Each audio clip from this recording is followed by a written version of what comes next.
Marc est prêtre diocésain en région parisienne. Ce dimanche, comme tous les autres dimanches depuis 17 ans, il va célébrer la messe. En attendant, petite pause avec Ingrid, une paroissienne dont il est tombé amoureux il y a 3 ans.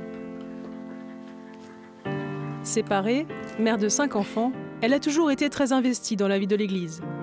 C'est lors du baptême de la petite dernière qu'ils se sont rencontrés. Par rapport aux autres personnes que je voyais évoluer dans la paroisse, il y a certains qui n'osaient pas le toucher. C'est l'être sacré, quoi.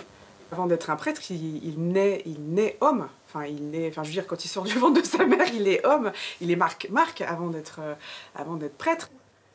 Moi, je souffrais depuis longtemps à être mis dans un statut à part des autres, quoi. Et donc là, notre relation a été assez simple. Le fils d'Ingrid, Lancelot, a vu Marc passer de temps en temps, puis de plus en plus souvent dans la maison familiale. Le curé a emménagé chez eux il y a 2 ans. Moi, j'avais l'image du prêtre, quoi. Enfin, c'est vœux de chasteté, etc., etc. C'est pas enfreindre la loi, mais c'est particulier quand même. Il y a un truc bizarre. Et en fait, au début, je l'ai assez mal pris, en réalité, très mal pris. Là, actuellement, je le considère vraiment comme un père, en fait. C'est vraiment un père.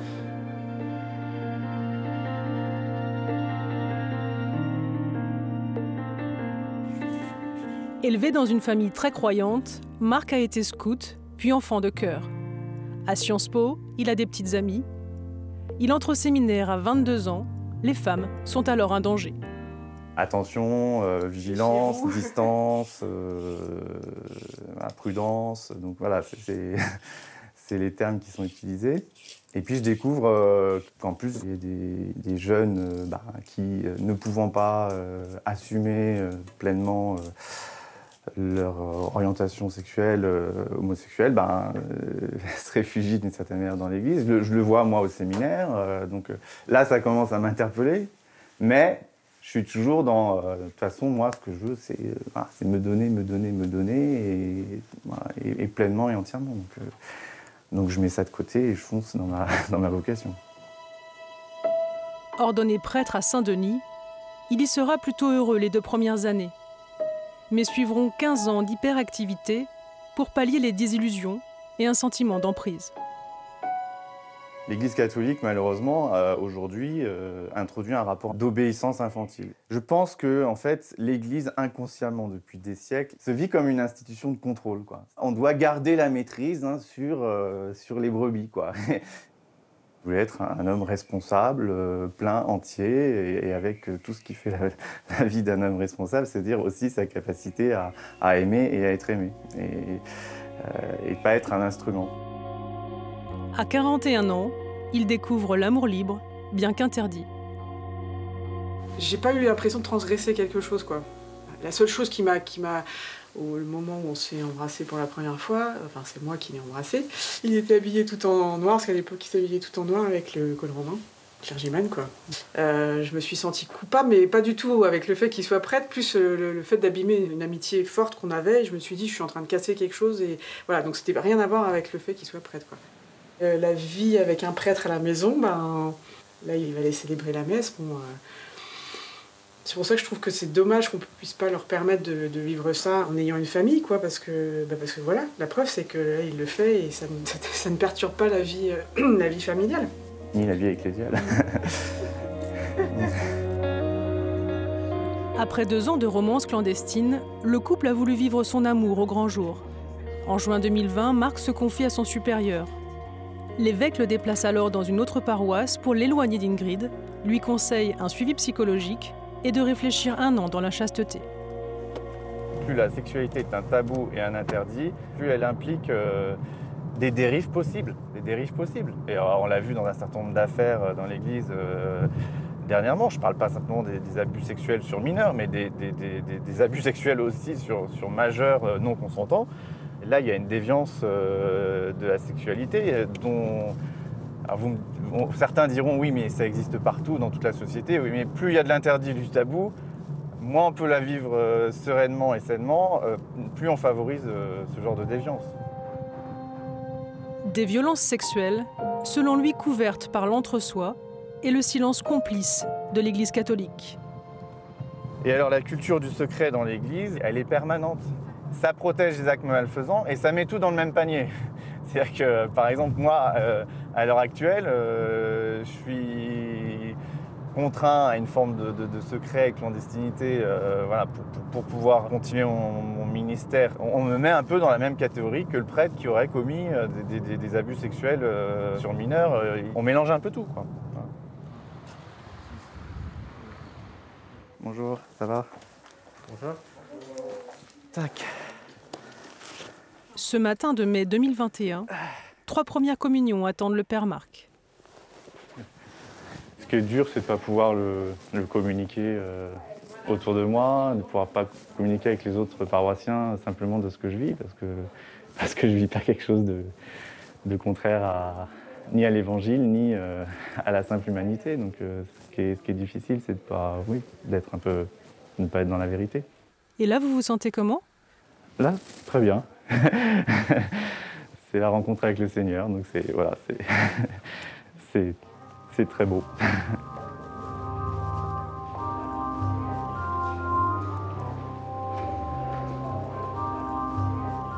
Ce que vous allez vivre aujourd'hui, faire un pas de plus, vous rapprocher, entrer en communion. Ce terme communion, c'est être unis avec. Nous cherchons à être unis les uns avec les autres dans ce même amour. De nous, Seigneur, les témoins de ton amour. Sanctifie ces offrandes en répandant sur elles ton esprit, qu'elles deviennent pour nous. Dans 24 heures, Marc a rendez-vous avec son évêque pour trancher sur sa situation. Ceci est mon corps livré pour vous. La solution de la clandestinité était presque proposée. Pour l'Église, c'est plus simple. Pour les autorités, on peut continuer sans rien révéler. Moi, mon choix, notre choix avec Ingrid, ça a toujours été d'être en vérité, quoi. Et c'est peut-être aussi un service qu'on voudrait rendre, peut-être aussi à l'Église, de dire mais qu'est-ce qu'il y a de mal? Est-ce qu'il y a quelque chose à cacher? Contrairement aux moines, les prêtres ne prononcent pas de vœux de chasteté. Ils sont astreints au seul célibat. Mais dans le catholicisme, la sexualité ne peut être vécue qu'au sein d'un couple marié. Le célibat suppose donc une continence absolue. Pourtant, beaucoup de prêtres ont une sexualité active et mènent une vie amoureuse. Des doubles vies secrètes, interdites, bien connues des sociologues des religions. La sexualité, étant donné que c'est un tabou, c'est difficile d'enquêter dessus. Certains parlent de 50% de prêtres qui seraient pratiquants, d'autres non pratiquants, et 50% non pratiquants. En tout cas, c'est évident qu'il y a de la pratique, d'autant plus que la pression de l'idéal sacerdotal pèse encore plus fortement quand les prêtres sont peu nombreux. Il y a un peu plus de 8000 prêtres au service des diocèses aujourd'hui. Les chiffres n'ont cessé de baisser au cours des décennies passées. Et à la fin du mois de juin, il y a eu à peu près 120 hommes qui ont accédé à la prêtrise, que ce soit dans le cadre diocésain ou dans le cadre d'une communauté religieuse. C'était à peu près le même chiffre l'année dernière. Mais si vous voulez, pour ces 120 qui entrent, il y en a entre 300 et 400 qui décèdent. Pour beaucoup de prêtres, je pense qu'effectivement, la difficulté à vivre l'abstinence sexuelle se conclut progressivement par une sorte d'arrangement avec soi-même, avec la règle. On a une compagne, on a un compagnon, ou on a un coup d'un soir de temps en temps, et tant que ça ne se voit pas, ça passe. Et de toute façon, les évêques ont besoin de prêtres, donc ils laissent passer. Le prêtre ayant une sexualité hyper active et voire déviante, c'est quelque chose qui est très ancré à l'extérieur de l'Église catholique. Et en interne, en revanche, les pratiquantes ont beaucoup de mal à imaginer que des prêtres puissent avoir une sexualité. Depuis la fin des années 60, la révolution sexuelle a bouleversé les relations humaines. La sexualité non procréatrice est reconnue, l'égalité des sexes réaffirmée, la contraception et l'avortement légalisés. Or, rien ou presque n'a bougé du côté de l'Église catholique. Le séminaire Saint-Sulpice d'Issy-les-Moulineaux, fondé en 1642, est l'un des principaux centres de formation de prêtres en France. Il accueille actuellement 36 candidats au sacerdoce issus de diocèses français et étrangers.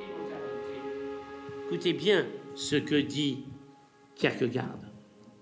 Mieux vaut un homme que le christianisme scandalise et qui par là est mis en rapport direct et profond avec lui qu'une spéculation qui le comprend.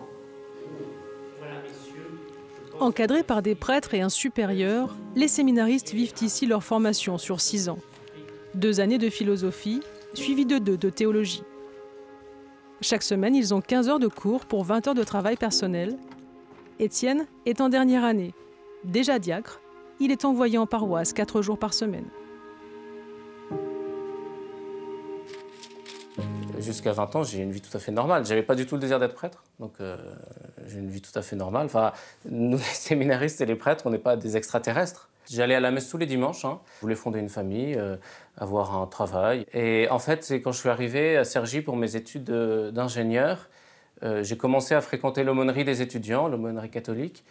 Et au cours d'un week-end, j'ai été vraiment touché par la grâce de Dieu, par l'amour de Dieu. Et de manière inexplicable, en tout cas par la raison humaine, j'ai eu le désir d'être prêtre. Cette révélation mystique signe son engagement immédiat au célibat. C'était naturel, c'était évident que je ne pouvais pas compartimenter mon cœur ou le couper en deux. Je ne pouvais pas avoir un amour de préférence pour une jeune fille. Et puis, à côté, de vouloir me consacrer totalement à Dieu et au peuple de Dieu. Faire une croix sur sa sexualité, une vie de couple et sa paternité, Étienne s'y prépare depuis 9 ans. Vraiment, le séminaire, c'est une vraie école de liberté. Avec notre accompagnateur spirituel, on est libre de dire tout ce qu'on veut. Et au point que l'accompagnateur spirituel est tenu au secret absolu. Et donc, il ne dira rien à personne.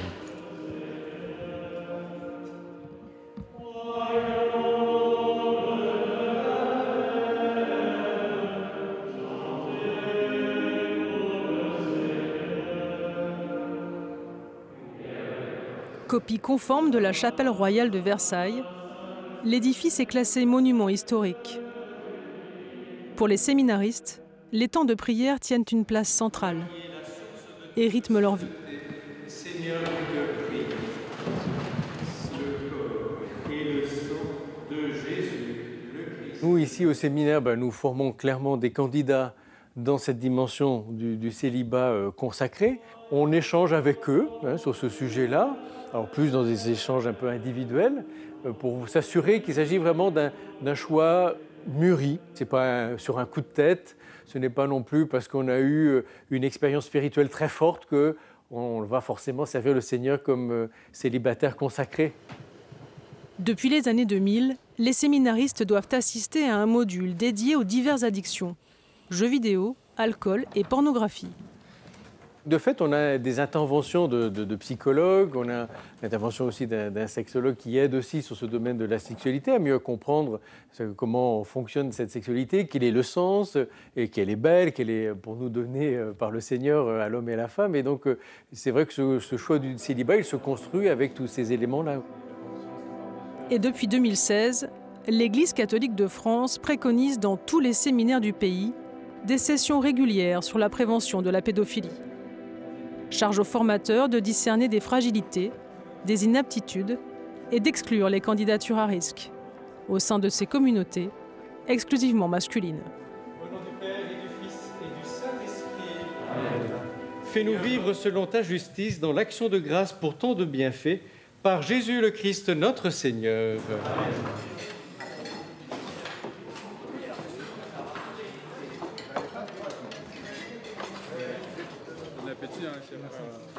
Dans quelques semaines, Étienne quittera ce lieu d'apprentissage. Il sera ordonné prêtre pour le diocèse de Pontoise, au nord-ouest de Paris. À titre personnel, moi, je suis absolument favorable à ce célibat parce que dans la société, une société qui trop souvent refuse la question de Dieu, le fait comme ça que des hommes et aussi des religieuses qui ont fait vœu de célibat aient tout abandonné pour Dieu, je crois que c'est un signe important, un signe fort. Ça donne aussi envie de se donner totalement, de tout lâcher pour Dieu. Jusqu'au jour même de son ordination, Étienne pourra faire marche arrière. La question pour moi, c'est de me dire comment je vais rester fidèle à la parole que j'ai donnée et à cette consécration de toute ma vie. À partir du moment où je sais qu'il y a cette relation vivante entre Dieu et moi, par la prière, s'il y a des doutes, mais tous ces doutes pourront être levés assez facilement. À partir du moment où on revient à cette relation que j'ai, moi, avec Jésus-Christ, qui est vivant. Parfois, c'est vrai que oui, il peut y avoir des questions, oui, on peut ressentir tel ou tel sentiment, entre guillemets, amoureux, mais c'est aussi là où eh bien, on refait le choix. Malgré une proportion en hausse des candidats venus d'ailleurs, les volontaires au célibat consacré se font un peu plus rares chaque année en France. Raoul est né et a grandi au Cameroun. Arrivé en région parisienne à 20 ans, il est entré dans ce séminaire 7 ans plus tard.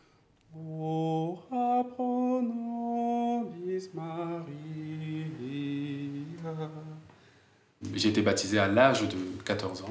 Donc c'est moi qui ai fait ma démarche pour demander le baptême. Je vivais comme tout le monde. J'ai eu des copines, alors je n'ai pas eu non plus des milliers, mais j'ai eu des copines avant. Si je voulais être prêtre et marié, je serais peut-être allé dans une autre église. Elle est celle fondamentalement de l'idéalisme allemand.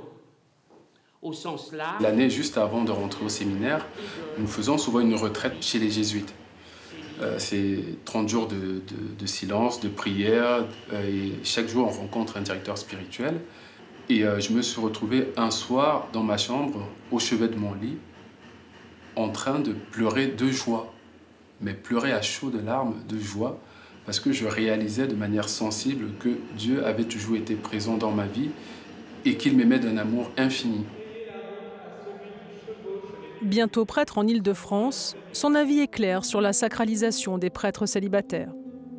On a entendu parler des scandales. C'était des prêtres célibataires. C'est pas parce que je suis célibataire que je suis meilleur. C'est des hommes comme tout le monde. Il n'y a pas à les sacraliser.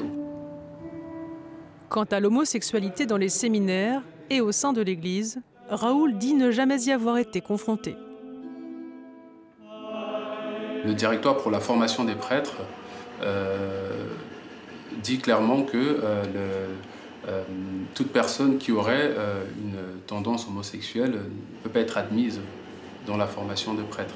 L'Église ne condamne pas les homosexuels. Le pape François disait encore « Qui suis-je pour condamner ?» Mais elle condamne la pratique.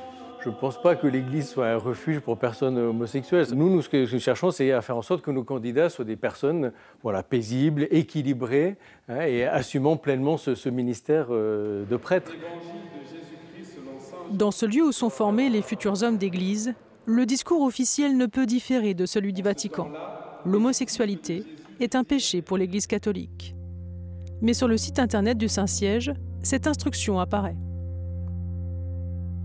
En cas de tendance homosexuelle qui serait seulement l'expression d'un problème transitoire, comme par exemple celui d'une adolescence pas encore achevée, elles doivent de toute façon être clairement dépassées, au moins 3 ans avant l'ordination diaconale. Aujourd'hui, le vivier de recrutement de la prêtrise est un vivier qui est quand même très étroit. Ce sont des hommes qui ont finalement été socialisés dès leur plus jeune âge dans le catholicisme, qui ont été souvent à l'école privée, qui ont été servants de messe, qui ont été scouts, etc. C'est-à-dire des milieux très pratiquants, qui sont eux-mêmes devenus très minoritaires. Et donc, dans ce genre de famille très conservatrice, l'homosexualité vécue ouvertement dans la société, éventuellement au sein d'un couple, ce n'est pas un horizon des possibles pour un jeune qui ne se sent pas attiré par le mariage, hétérosexuel de son temps. Donc il va vers la prêtrise. Amour de l'Église ou d'une personne, la plupart des prêtres sexuellement actifs ont choisi de ne pas choisir. Ils exercent donc leur ministère et, en secret, ont des relations clandestines. Parfois éphémères, le plus souvent en vie maritale. Parmi eux, beaucoup sont homosexuels. Je n'ai jamais partagé à ma famille cette homosexualité.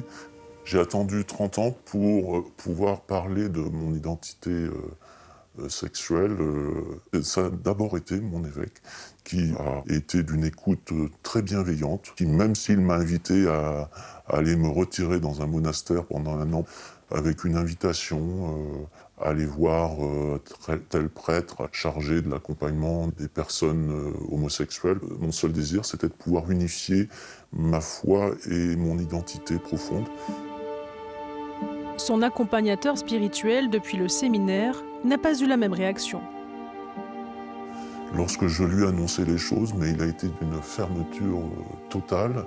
Et là, pour le coup, j'ai senti une violence dans son attitude. Lorsqu'il était enfant, Didier n'a pas pris tout de suite conscience de sa différence. Ce dont il était sûr en revanche, c'est qu'il voulait devenir prêtre. Je vivais l'expérience au cœur de ma famille, violence de mon père à l'égard de ma mère, et cette injustice a été comme une sorte d'appel à œuvrer pour la justice à la suite du Christ. L'autre raison de son engagement, la France n'a dépénalisé totalement l'homosexualité qu'en 1982. C'était dans les années où je vivais cela. Je me suis dit, mais un jour ou l'autre, Dieu va me donner la force de me guérir de cela. Si je suis dans le péché, par la grâce de l'ordination, je vais réussir à dépasser ce qui est en moi, si c'est pas bon. M'orienter vers le sacerdoce, cela me semblait être la seule voie pour trouver ma place. À 20 ans, il décide donc d'entrer au séminaire. Pour certains, j'ai pu me sentir proche de l'un ou de l'autre et avoir le sentiment que nous portions la même identité sexuelle, mais c'était tabou et chacun le vivait intérieurement. C'est vrai qu'à l'époque du séminaire, ça a été aussi des lieux de drague où on sait qu'on peut se parler et on en ressent qu'on est bien.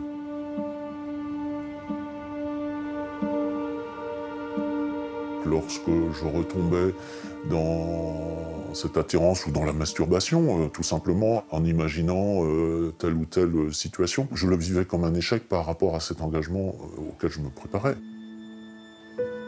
À la fois prêtre et amoureux, il vit encore chaque jour avec ce tiraillement constant. À travers mon ministère d'aujourd'hui, c'est bien des exclus que je rejoins. Et j'ai découvert que si je me sentais proche de ces exclus, c'est parce que moi-même, je me sentais comme exclu. Si Didier et Samy témoignent, c'est dans l'espoir de faire évoluer l'Église et la société. Moi, ça ne me dérange pas s'il est prêtre ou non, donc ça signifie sa vie, en fait. Si lui, il a choisi en fait, de faire ça, moi, j'accepte comme il est. Hein. Je ne suis pas que prêtre. Être prêtre, c'est une fonction. Je suis un homme avant tout. Et j'ai ma vie de couple. J'ai mes amis. Je vis ce que tout le monde vit. Il faut célébrer un mariage, mais on sait ce que c'est que de vivre l'amour à deux. Je sais les difficultés, je sais les avantages, je sais dans la durée ce que ça peut demander comme effort. Je viens d'une communauté musulmane, donc c'est interdit. C'est un péché aussi, donc j'ai des amis qui sont au courant. Ma famille, bien sûr que non. Mais voilà, ça viendra peut-être. On n'a pas choisi d'être homosexuel. C'est l'amour, c'est l'amour.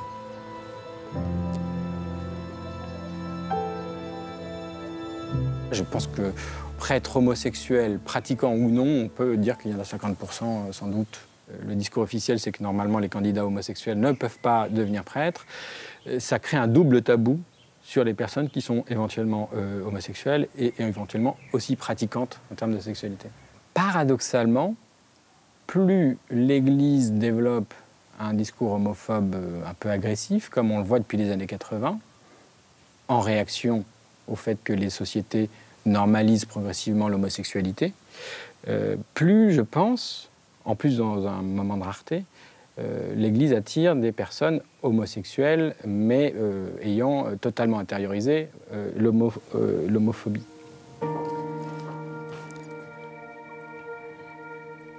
Si la plupart des prêtres préfèrent vivre des doubles vies, certains ont raccroché leur soutane pour vivre pleinement leurs histoires d'amour. Un choix rare et difficile qu'a pris Patrice il y a 18 ans. Issu d'une famille très pratiquante de 8 enfants, ses parents rêvaient que l'un d'entre eux soit prêtre. Ce sera lui.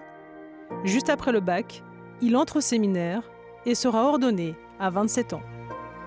C'est la prostration allongée. Voilà. On prie pour le candidat, pour lui donner la force, le courage d'avancer sur sa vocation, l'abnégation, le don de soi, l'humilité. Ça, c'est l'imposition des mains par l'évêque. C'est le geste de la transmission du don de Dieu dans l'Église. Pour moi, c'est un geste symbolique qui me désigne comme un acteur important de l'Église. C'est plutôt ça. Plutôt qu'une espèce de fluide qui passerait ou un pouvoir magique qui me serait transmis, alors que cette notion-là, c'est exactement celle de mes parents. Lorsque je deviens prêtre, pour eux et pour ma mère en particulier, j'ai quasiment les mains de Dieu. Il sera prêtre jusqu'à ses 38 ans, jusqu'à tomber amoureux de la future mère de ses enfants. Pour elle, une nuit, en catimini, il a tout quitté, paroisse, domicile, fidèle. Le 23 mai 2003, donc nous chargeons le petit camion que nous avons loué avec mon mobilier, mes affaires, mon ordinateur, mes bouquins. Et à 2h du matin, nous avons terminé. Direction de la poste où je déposerai les 200 lettres qui sont adressées aux gens pour leur expliquer ma décision. Un mois plus tôt, il prévenait son évêque. Patrice était en charge de 25 villages dans le Vercors. J'ai beaucoup apprécié ce travail d'accompagnateur, que ce soit les naissances, les mariages, les deuils également. Mais au fil des unions et des baptêmes, la solitude affective grandissait. J'étais un peu étranger à cela finalement, j'étais un peu en marge, j'en étais un peu le spectateur et l'accompagnateur, mais à plusieurs reprises je me disais c'est pas pour toi. Tu as choisi de vivre autre chose, d'être prêtre, et donc d'une certaine manière j'en étais exclu.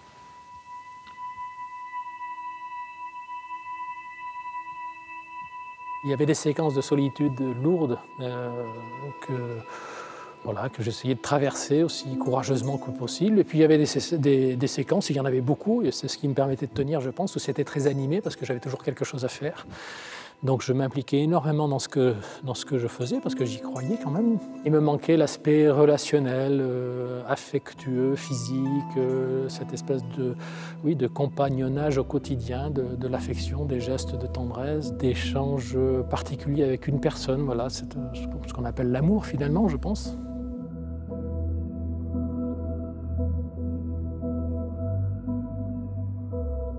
On a beau dire que Dieu est amour, on a beau dire qu'on donne sa vie par amour, pour moi, visiblement, ça n'était pas suffisant. Il y avait une caractéristique de l'amour que je ne parvenais pas à vivre, qui était l'expression de moi-même, de tout mon être, y compris sur le plan affectif et sexuel, qui n'existait pas.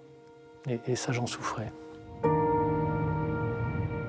Patrice a épousé celle avec qui il s'est enfui. Ils ont eu 3 filles, puis ont divorcé. Depuis 9 ans, il vit avec Sylvie, sa nouvelle compagne. Il ne regrette en rien son nouveau chemin, hormis peut-être la réaction de quelques proches. Le prix, ça a été peut-être l'incompréhension de certains membres de ma famille, essentiellement.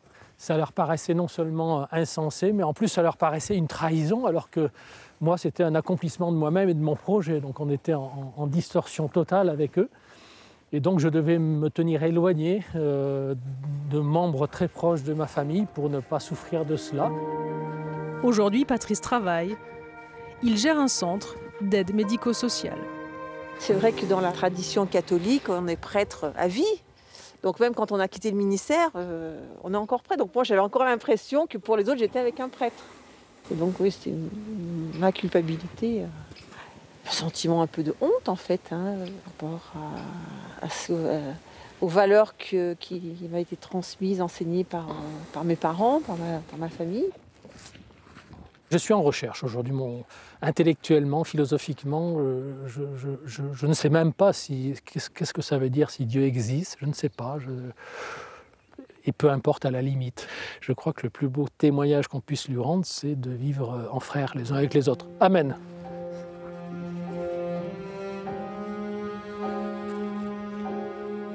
Marielle est une écoutante bénévole de l'association Plein Jour, une plateforme de soutien ouverte aux prêtres, aux religieuses et aux évêques en double vie. Mais au bout du fil, ce sont surtout des partenaires d'hommes d'église. Les appels sont anonymes.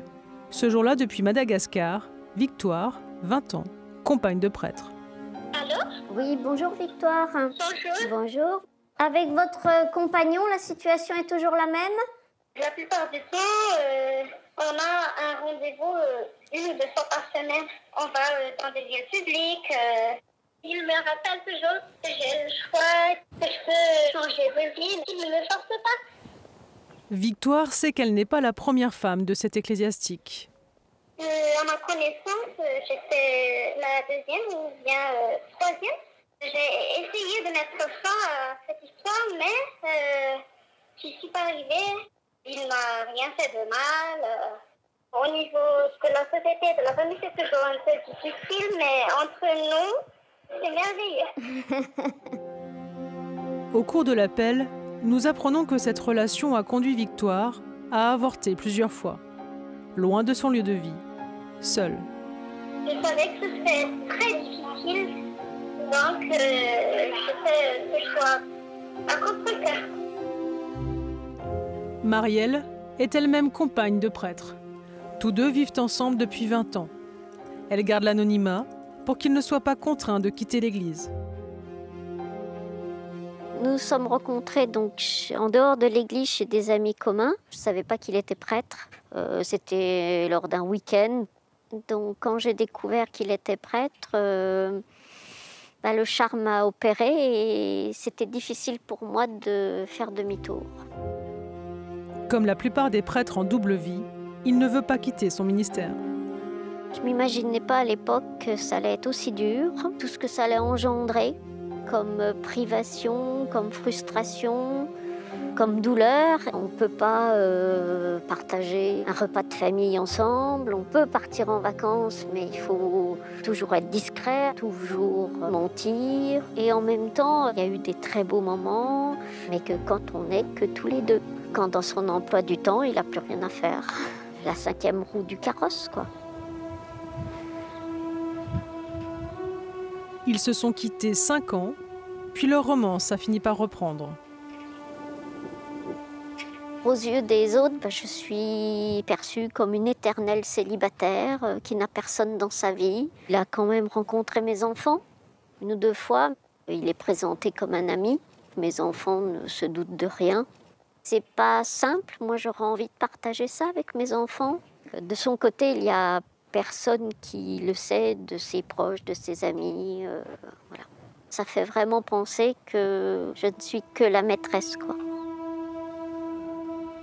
Selon l'association Plein Jour, elles sont des centaines en France à vivre avec des prêtres.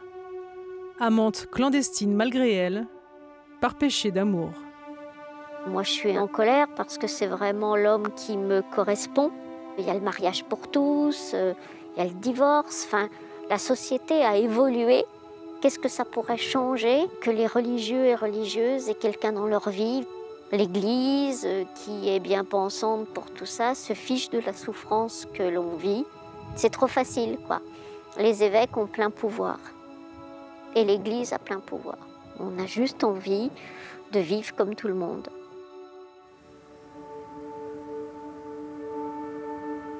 Archevêque de Bourges, Monseigneur Beau est en charge des questions de formation et de vie des prêtres au sein de la Conférence des évêques de France. Cet organisme qui réunit tous les cardinaux et évêques du pays. Je crois que si ça les conduit à vivre une double vie, il est capital qu'ils ne soient pas prêtres ou qu'ils renoncent à être prêtres. Je pense que les baptisés ne souhaitent pas un prêtre hypocrite. Je pense qu'il faut mieux ne pas exercer pour le peuple de Dieu une telle mission. Donc moi je suis quand même choqué parce que ça ne comment dirais, c'est pas honnête vis-à-vis de ces femmes-là, je pense. Donc c'est pas bien. Et puis vis-à-vis de leur communauté, je vois pas comment ils peuvent se situer en les regardant dans les yeux, quoi. Fille unique, Christiane a grandi au sein d'un couple désuni.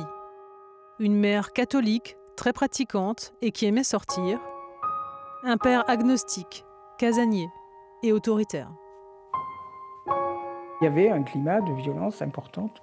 Il a cassé des choses, voilà. Mais c'était surtout des violences verbales, mais très importantes. Enfant, la petite Christiane rêvait de soigner les gens et d'avoir une famille nombreuse. Je me disais que j'aimerais créer ma propre famille et que ce soit une famille épanouie et heureuse et des enfants. Et pas ce climat que j'avais connu dans mon enfance. À 22 ans, elle commence ses études de médecine et rencontre un jeune homme. Il est pressé de l'épouser et d'avoir des enfants. Christiane hésite. Elle se confie alors à son ami prêtre. Quand j'ai commencé à lui en parler, lui m'écoutait, mais en tant qu'ami.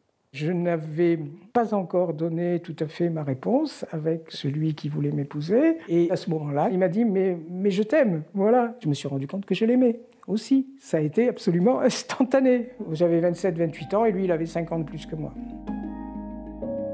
Débute alors 45 ans de vie clandestine. 45 ans de bonheur, mais dans l'ombre et les non-dits. Comme toutes les compagnes de prêtres, cette médecin a intériorisé des règles de prudence. Tous les couples clandestins de prêtres font ça d'ailleurs. Voilà, et partir loin, parce que alors vraiment c'était la libération. J'attendais de vivre une vie normale pendant 3 semaines. On se prend la main, pouvoir s'embrasser, tranquille, au grand jour. Voilà, devant tout le monde. Une fois l'âge de la retraite des prêtres atteint, 75 ans, le couple espérait une vie normale. Mais il est mort cette année-là. Ils n'ont jamais eu d'enfant. Très vite, au départ, il m'a dit « si j'étais pas prêtre, on aurait nos enfants ». Il en souffrait énormément. Mais il n'était pas question de faire vivre des enfants avec le poids de cette clandestinité. Hein. Non, ça alors... Non, ça, j'aurais jamais fait ça, hein, ni lui non plus. Hein. Je regrette de ne pas avoir eu d'enfants, mais je ne regrette pas de ne pas avoir eu d'enfants dans notre situation, absolument pas. Les enfants de prêtres souffrent tous, c'est sûr.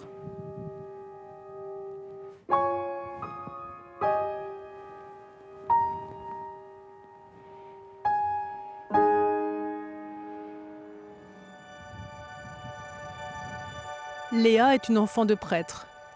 À 43 ans, elle s'applique encore chaque jour à vivre une vie d'anonyme. Sa manière à elle, de se protéger. Quand je viens ici, dans une église, c'est plus parce que c'est calme.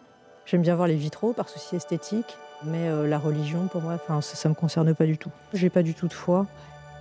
Pour moi, c'est un peu le lieu de travail de mon père. Donc j'y vais parce que c'est un peu lui qui est là, qui habite ici. Et en même temps, la religion lui a fait tellement de mal.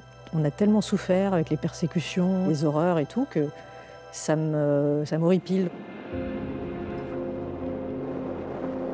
Elle vit dans une petite maison près de l'océan Atlantique. Un refuge où elle conserve les souvenirs de son père, un orphelin recueilli par les jésuites. Alors ça, c'est la valise où sont rassemblées la plupart des choses qui me restent de lui. Il ne me reste pas des tonnes de choses, mais quand même. C'est des photos où on le voit en soutane de jésuite. Il doit avoir 25-30 ans. Ça doit être dans les années 60. C'est les 2 seules photos de lui que j'ai de cette période. Il n'a jamais trop voulu m'en parler, mon père, de cette période quand il était prêtre, parce que c'était peut-être trop douloureux pour lui. Les jésuites ont la réputation d'être les intellectuels au sein de l'Église, car leur formation dure 15 ans. Aucune femme n'est acceptée dans leur ordre. Mes parents se sont rencontrés dans un collège dans la région lyonnaise. Et mon père enseignait la philo. Et il a rencontré ma mère, qui était une jeune vacataire de lettres. Et ils sont tombés amoureux. Et mon père a décidé de quitter les ordres pour se marier. Il s'est alors mis en conformité avec les autorités pontificales. 2 ans plus tard, naissait Léa, puis son frère. Il avait une grande famille, mon père. Hein. Il avait 4 frères. Et donc, il y avait beaucoup de monde dans cette famille. Donc, c'est mes cousins, tous ces gens. Je ne sais pas qui c'est, j'ai leurs photos, mais je ne les connais pas. Ils ont rejeté mon père quand il est devenu non-prêtre, enfin, quand il s'est marié, et qu'il a eu des enfants, parce qu'on est les enfants de Satan, hein, comme on dit. On est les enfants de Satan. On n'aurait pas dû naître. Les parents de ma mère étaient furieux. C'était des immigrés espagnols, donc pour eux, la religion, c'est sacré, etc. Donc quand ils ont appris que ma mère était tombée amoureuse d'un religieux, pour eux, c'était le drame, ils l'ont virée. Rejetés par leur famille, ils partent chercher du travail à l'ouest de la France.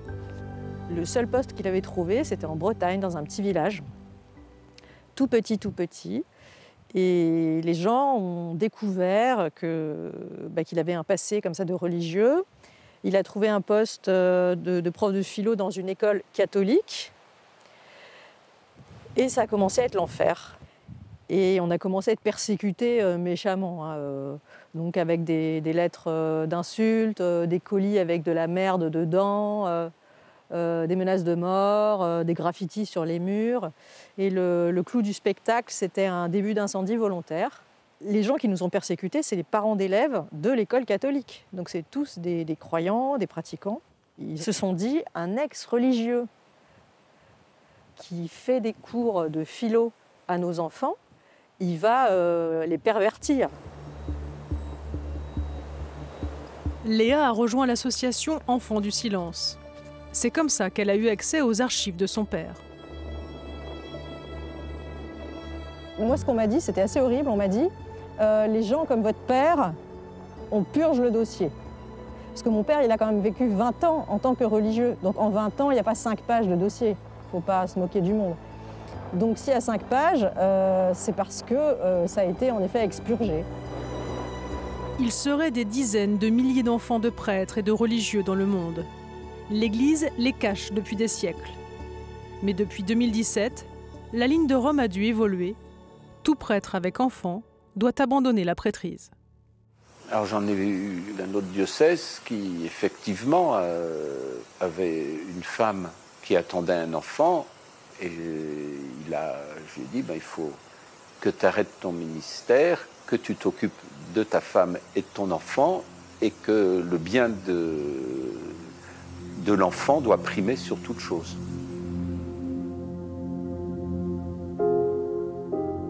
Depuis 2019, l'Église de France a organisé 2 réunions inédites avec des enfants de prêtres. Objectif, ouvrir un dialogue et agir sur leur sort. Sylviane, présidente de l'association Enfants du Silence, a assisté à ces rencontres. Suite à tout ce qui s'est passé avec des histoires de pédophilie et de prêtres qui ont abusé d'enfants, voilà, il y a eu beaucoup de travail qui a été fait par les médias, il y a eu une commission qui a été mise en place. Et à partir de là, on a commencé un travail avec eux. Alors ça, c'est donc la note aux évêques qui est supérieure majeure sur l'accueil et l'accompagnement des enfants de prêtres et religieux, encourageant l'accès aux archives des diocèses et congrégations religieuses. Après, chaque évêque est libre ou pas d'agir en son âme et conscience. C'est la première fois en France qu'on entend enfin notre parole. C'est aussi la première fois que l'Église catholique de France admet l'existence de ces enfants. Pendant des années, il était quand même demandé aux prêtres de rester dans leur paroisse et dans leur ministère et d'abandonner leurs femmes et leurs enfants. Et ça, c'est indigne d'une Église catholique. Sylviane est elle-même enfant de prêtre. Elle l'a découvert à 44 ans. Et ce n'est que cette année, en héritant du secrétaire de sa mère, qu'elle est tombée sur ce pli. C'est une lettre que j'ai découverte après la mort de ma mère. C'est une lettre qui a été écrite par mon père. On peut dire une lettre d'amour, en fait. Mon père disait « vous » à ma mère à ce moment-là. Il y a même mon prénom qui est écrit. Et voilà ce qu'il dit. De voir cette petite fille, une fille prise par son papa, prise par sa maman, qui n'avait Dieu que pour elle, je pensais, vous vous en doutez bien, à nous. Et me revenait à l'esprit une réflexion que vous aviez faite. Je voudrais bien avoir une petite Sylviane aux yeux noirs. Oui, vous aurez vos yeux noirs et cette petite frimousse enfantine. Ce sera notre enfant, si vous le voulez. Un beau cadeau qui me vient de l'au-delà, puisque maintenant mes 2 parents sont partis. Sylviane a mis du temps à reconstituer le puzzle de sa vie et celle de sa famille. avec mon éducation judéo-chrétienne. Hein, c'est on se marie, on a des enfants, voilà. Un prêtre, ça ne se marie pas. Voilà, c'est ça le schéma classique dans lequel moi j'ai grandi toute ma vie. Hein. Pendant 44 ans, j'ai grandi avec ces schémas-là. Et puis du jour au lendemain, on se dit « Ah ben non, je viens finalement, ma vérité, elle est autre. Elle n'est pas celle-là. Ma vérité, elle est autre et pourtant j'existe. » Son mari l'a toujours soutenue. Il garde la foi, mais confie aller beaucoup moins souvent à l'église, depuis les révélations pédocriminelles. Le dogme, il a une rigidité qui est parfois nécessaire pour pouvoir gouverner, mais il a par contre l'inconvénient d'être très très lent à changer. On voit comment le pape François se dépatouille comme il peut pour faire changer certaines choses.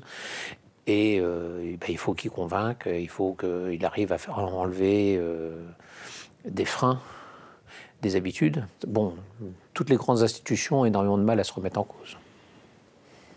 Je suis chrétienne catholique toujours, pratiquante, voilà. Et si je suis restée dans cette église catholique, j'aurais pu partir 25 fois. Hein. C'est parce que c'est de l'intérieur qu'on peut faire bouger les choses. C'est pas en partant, en claquant la porte et en criant ou en disant voilà. Enfin, moi, c'est ma position personnelle en tant que chrétienne, en tout cas.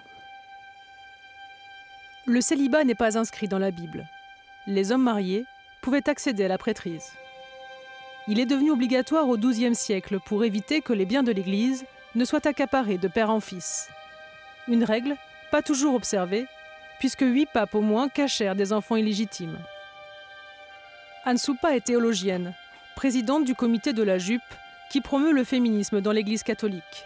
En 2020, elle est la première femme à candidater à l'archevêché de Lyon pour succéder au cardinal Barbarin. Pour elle, pas de doute, il faut revenir sur le célibat des prêtres.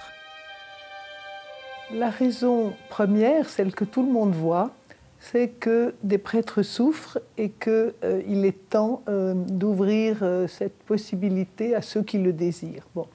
La deuxième, qui me paraît moins sûre d'être couronnée de succès, c'est que ça augmenterait le nombre d'évocations de prêtres.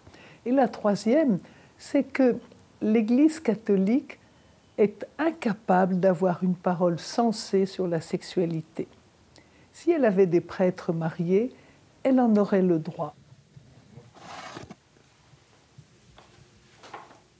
En 2021, j'allais dire, la position affirmée par le pape qu'on ne reviendrait pas sur la question du célibat ecclésiastique, c'est une position sur laquelle il n'y aura pas d'évolution dans les années à venir. Parce que justement, c'est non pas une fonction disciplinaire seulement, c'est aussi quelque chose de, j'allais dire, de mystique, de religieux. C'est quelque chose qui s'enracine dans le célibat du Christ.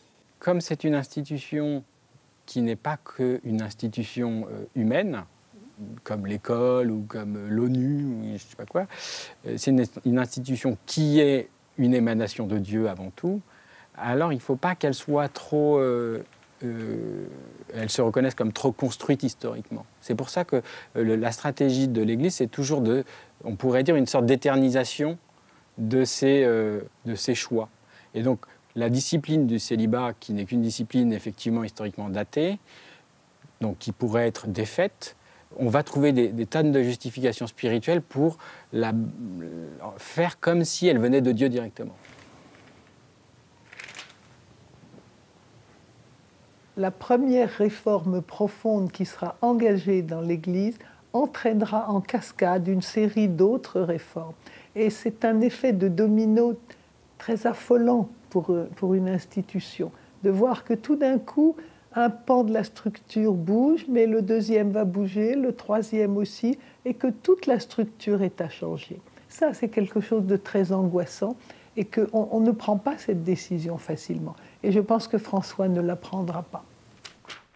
Depuis 2019, en France, fait inédit, 2 évêques se sont prononcés publiquement en faveur du rétablissement du mariage des prêtres.